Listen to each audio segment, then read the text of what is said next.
Bonjour à tous, salut les filles. Salut! Hello. Alors aujourd'hui, on vous présente Églantine Éloi Herbin qui est sophrologue et praticienne en régulation émotionnelle. Elle fait partie de l'équipe des drôles de dames de la régulation. Églantine, est-ce que tu veux nous présenter ton travail? Oui, présenter c'est large. Oui. Je vais essayer d'être assez concise. Je suis sophrologue.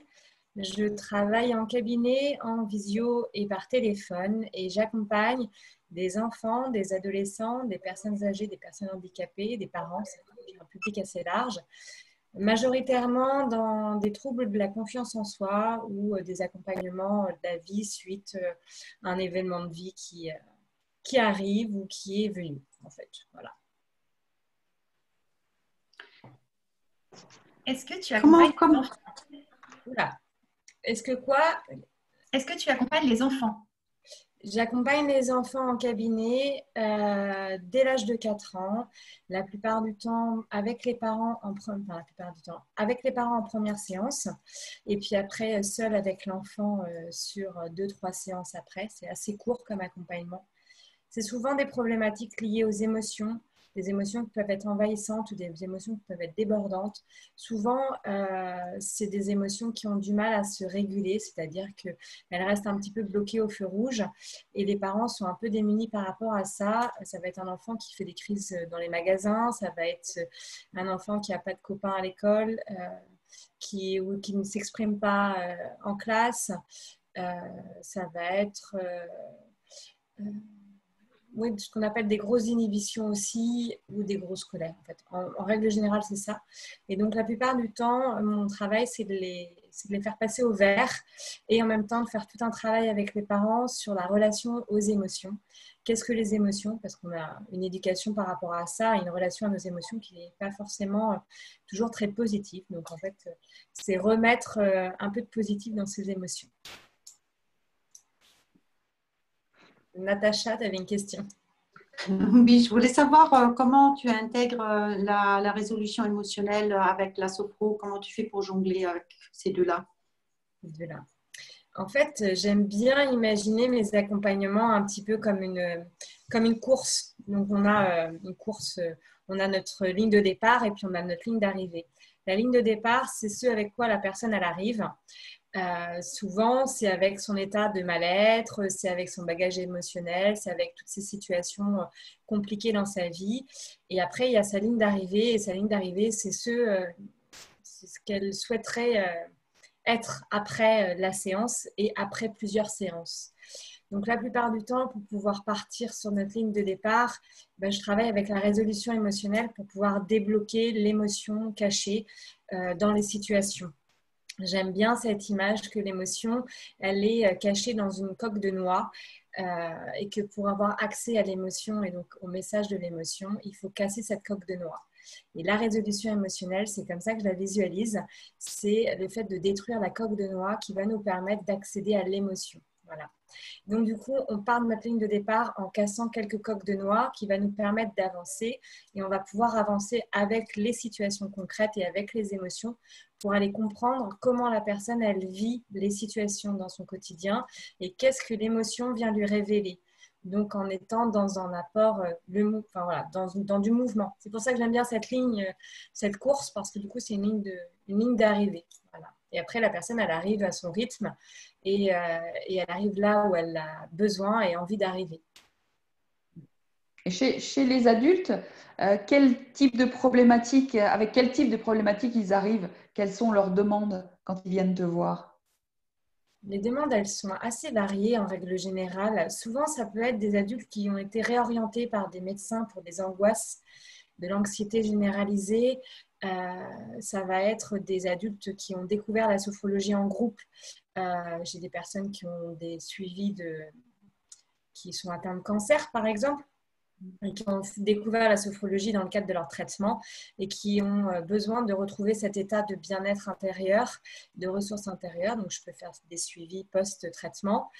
Je peux avoir des personnes âgées qui ont des difficultés à accepter le vieillissement et la déficience qui peut arriver du fait du vieillissement. Ce qu'il faut savoir, c'est que j'ai un profil d'accompagnateur social au départ, puisque je suis travailleur social de formation et que j'ai travaillé dans l'enseignement spécialisé. Et en tant que professionnel, on attire à soi des personnes qui correspondent à notre parcours de vie, à ce que j'appelle notre puzzle de vie. Donc, j'ai souvent des personnes dont les problématiques, ça va être des troubles de la confiance en soi, des difficultés à accepter certaines situations, des difficultés avec des émotions qui peuvent être fortes. Donc, voilà. Donc, je peux donc avoir du coup des personnes âgées. Je peux avoir des personnes en traitement médical. Je peux avoir des personnes qui ont un désir d'enfant et qui n'arrivent pas à avoir d'enfant. Voilà, donc souvent sur des ruminations, des tensions très fortes à l'intérieur du corps, des difficultés à lâcher prise ou des difficultés à se détendre. Voilà, des séparations de vie également, des deuils aussi. Ça, je traite quand même pas mal le deuil. Et je traite aussi la fin de vie, ce qui est assez particulier, mais j'ai déjà accompagné des personnes sur la fin de vie et qui est encore un accompagnement un peu différent. Mais je pensais à des personnes qui disent, moi j'ai un peu du mal à me détendre et tout ça. Est-ce que la régulation, ça peut permettre à des personnes à accéder à la sophrologie? Alors, c'est intéressant ce que tu dis, Maëlys, on a les deux en fait. La sophrologie, elle m'aide aussi à sécuriser la personne. Donc, en réalité, une personne qui a du mal à faire des régulations. La régulation, elle est très simple, elle est très écologique, elle est très rapide. Mais elle peut être très intrusive et très violente pour la personne. Parce qu'on demande à la personne de revenir dans son corps tout de suite maintenant et parfois elle n'a pas l'habitude d'y aller. Donc, la plupart du temps, elle utilise ses garde-fous. Et la plupart du temps, son garde-fou, c'est le mental. C'est ces mécanismes de défense, l'anticipation, le rire, la fuite, l'agressivité. Voilà, tu en connais un paquet aussi. Donc, la sophrologie me permet d'aller en douceur dans un état de relaxation pour permettre à la personne de la sécuriser dans son corps et qu'elle se rende compte que son corps, il va bien et que ses sensations à l'intérieur, elles ne sont pas dangereuses. Elles peuvent être agréables, elles peuvent être désagréables, elles peuvent être d'intensité plus ou moins forte, mais qu'elle n'est pas en danger. Donc, souvent, la sophrologie peut me permettre d'avoir des régulations abouties. Et puis, parfois, c'est l'inverse. La régulation, elle va me permettre de débloquer rapidement sans être dans une explication un peu de qu'est-ce que la sophro. Et c'est ce qui va conduire et permettre à la personne d'être en sophrologie dans ce qu'on appelle la prise de conscience. Parce que le travail de la sophrologie, c'est de prendre conscience de ce qui se passe pour soi et d'avancer et d'être dans le mouvement pour soi. Donc souvent, la régulation émotionnelle, moi, me permet vraiment d'aller à l'essentiel. Je vais donner un exemple assez concret. Par exemple, une personne qui a une problématique de confiance en soi suite à une prise de parole en public. On va faire une régulation sur la prise de parole en public avec une situation concrète, par exemple de réunion. Et puis finalement, à la suite de cette régulation, elle peut se rendre compte que dans l'enfance, en classe, elle n'arrivait jamais à prendre la parole. Là, dans ces cas-là, je peux aller travailler en sophrologie sur comment elle a construit sa confiance en soi dans l'enfance. Et donc, du coup, ça peut permettre, en prenant conscience de comment elle a construit dans l'enfance, ça peut lui permettre d'abandonner ces mécanismes mis en place dans l'enfance pour se protéger.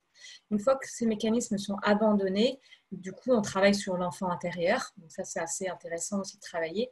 C'est de se rendre compte que dans son quotidien, parfois, elle se positionne avec son enfant intérieur, donc avec ses blessures de l'enfant, ou parfois en tant qu'adulte. Donc, elle peut choisir qui elle a envie de faire venir et que l'adulte peut prendre en charge l'enfant intérieur. Voilà, c'est une autre façon d'accompagner. J'ai pas mal de casquettes là-dessus. C'est super intéressant parce que ça veut dire que parfois, nous, on a des patients qui bloquent, qui n'arrivent pas à sortir du mental et qui nous mettent aussi, nous, en échec. Et là, moi, ce que j'entends, c'est qu'il y a peut-être une étape qui serait celle de la sophrologie qui, finalement, leur permet d'accéder à une sécurité corporelle et qui pourrait, après, leur permettre d'accéder à cette capacité de régulation. Oui, tout à fait. Tout à fait, on peut avoir ça. Après, il y a plusieurs types de personnes. Il y a des personnes qui ont besoin de se sécuriser par la compréhension, j'aime pas le mot case, mais qui ont besoin de se mettre dans une case pour se normaliser par rapport à la vie et par rapport aux personnes. La sophrologie, ça peut paraître un peu violent parce que c'est un peu l'inverse. On arrête de normaliser, on vient à l'intérieur de soi et on apprend que la vérité, elle est personnelle, elle est corporelle, qu'elle est individuelle et qu'elle est à être sans jugement et sans a priori. Et donc, on est un être unique et individuel. Donc, on n'est pas comme le copain. Et qu'il est normal que dans une situation, je prends l'exemple d'une fratrie qui a vécu l'alcoolisme d'un des deux parents, par exemple. Il est normal que chaque enfant le vive différemment et que ça devienne des adultes différents. Et que c'est Et pourtant, c'est pas les mettre dans des cases, en fait. C'est qu'on est des êtres uniques. Et donc, la sophrologie, ça permet de prendre conscience qu'on est unique. C'est pour ça que ça aide à accepter qui on est et à accepter les situations de vie qu'on a et d'avancer dans sa propre évolution personnelle et donc de s'élever personnellement. J'aime bien ce côté-là. Donc, j'amène aussi une petite notion un peu plus de spiritualité et de respect et de dignité de soi et de son intégrité. Génial. Qu'est-ce qui te passionne dans ton travail? Tout. Tout me passionne. Ce qui me passionne, c'est de ne pas savoir, en fait. Ce qui me passionne, c'est d'être dans la spontanéité, d'avoir une personne qui vient et de découvrir cette personne et de voir qui elle est, cette personne, et de voir le meilleur dans cette personne et de pouvoir l'aider à agir dans le respect d'elle et dans ses potentialités. Ce que j'aime, c'est pouvoir être créative, et je suis créative dans mon métier. Ce que j'aime, c'est mes émotions qui parfois me frustrent ou me déçoivent et de me rendre compte que pour le coup, je sais quel est le message derrière et qui va me permettre d'être en mouvement et de pouvoir faire. Je prends un autre exemple assez concret, mais par exemple, j'adore transmettre. Et si j'ai été dans l'enseignement, c'est parce que la transmission, ça me plaît. Mais la transmission, ça a un piège aussi. C'est que la personne, elle a besoin qu'on avance à son rythme. Donc, elle a besoin d'elle-même découvrir par elle-même. Ce que moi, j'aime transmettre. Donc, pour être dans le respect de la personne et pour être dans mon propre respect, du coup, j'ai mis en place d'autres choses, notamment la chaîne YouTube où je peux présenter des petits concepts assez simples, rapides. Comme ça, la personne, elle y va si elle a envie d'y aller. Et moi, dans mon cabinet, ça me permet d'être vraiment à son rythme et d'aller à côté d'elle et de lui ouvrir des portes. En lui montrant, tiens, il y a ça. Alors, je vais prendre une autre image qui m'est venue tout à l'heure. Vous rentrez dans un magasin, dans une parfumerie, chez un fleuriste ou chez un fromager, et le fromager, il va vous faire découvrir plusieurs saveurs et après, vous allez prendre ce que vous avez envie. Et moi, mon travail, c'est un peu comme ça que je le vois et c'est ce qui me passionne, c'est que je vais montrer plusieurs saveurs à la personne et j'ouvre plusieurs portes et après, elle y va si elle a envie d'y aller et si elle n'a pas envie, elle n'y va pas en fait. Mais ce n'est pas grave parce que de toute façon, la vie est bien faite et que moi, je suis qu'une personne parmi 1 milliard de personnes qu'elle rencontrera dans sa vie qui la fera avancer. Donc voilà, donc, moi, j'aime apprendre des gens et j'aime accompagner. C'est chouette. Super. Églantine, est-ce que tu aurais un message le plus important pour toi à faire passer? Alors, j'en avais un la dernière fois qu'on a fait cette interview et que ça n'a pas marché. Ce qui, moi, me vient, c'est la vie est en mouvement. Si on devait simplifier les choses, on a 2 polarités. On a du positif pour soi et on a du négatif pour soi. Et le négatif, c'est ce qui m'empêche d'avancer. C'est ce qui fait que c'est comme si j'avais un sens interdit ou un mur qui est bloqué et je ne peux pas y aller, je ne peux pas avancer. Et ça, c'est propre à chacun, c'est individuel, c'est unique. Ce qui est négatif pour moi n'est pas la même que le copain. J'aime dire que l'idée, c'est de mettre le négatif de côté et d'être dans le mouvement et d'être dans la vie, donc dans le positif. Et être dans le positif, c'est être dans le mouvement de la vie. Et être dans le mouvement, c'est être dans ses émotions, c'est avancer, c'est d'aller vers sa ligne d'arrivée, qui recule à chaque fois d'ailleurs.